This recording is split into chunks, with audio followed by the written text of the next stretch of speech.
I'm Sam Ramji. Question I often get is, what's an API? APIs enjoy a long, rich technical history. It stands for Application Programming Interface. They've existed as long as that there were platforms like operating systems that had interfaces for user mode programs. There are all sorts of interpretations of applications starting back in the mainframe era. Right? How do you take a mainframe operating system and give somebody a calculation program that happens through an API? You're manipulating the machine through something that's more accessible than machine code. Now, APIs have existed at the operating system level. They have existed between devices in user mode. There are a range of ways you can think about APIs. Most recently in the market, most developers would call an API a way to get functionality over the web, primarily talking about HTTP APIs. Now, 10 years ago, we would have said SOAP, or the Simple Object Access Protocol, was a way to get computers to talk to computers over the internet using XML. Now we found that there are millions more developers and millions more computers engaged in these conversations via technologies such as JSON, or JavaScript Object Notation, using a phenomenon called REST APIs. REST is a style.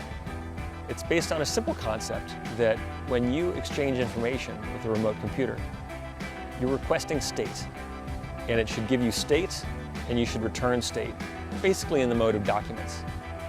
It allows much looser coupling between the client and the server, regardless of the distance between the two, regardless of the underlying implementations.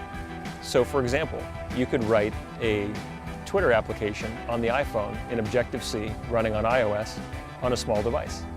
And that could be talking JSON or XML over an HTTP connection to Twitter servers back in San Francisco. All of the different utilities required to run those servers on the back end are all hidden. They're all encapsulated from the client developer, allowing in this era of cloud-based computing for the provider to scale up enormously to satisfy the needs of millions, tens of millions, hundreds of millions of users, tens of millions of simultaneous requests for all sorts of disconnected or aggregated data.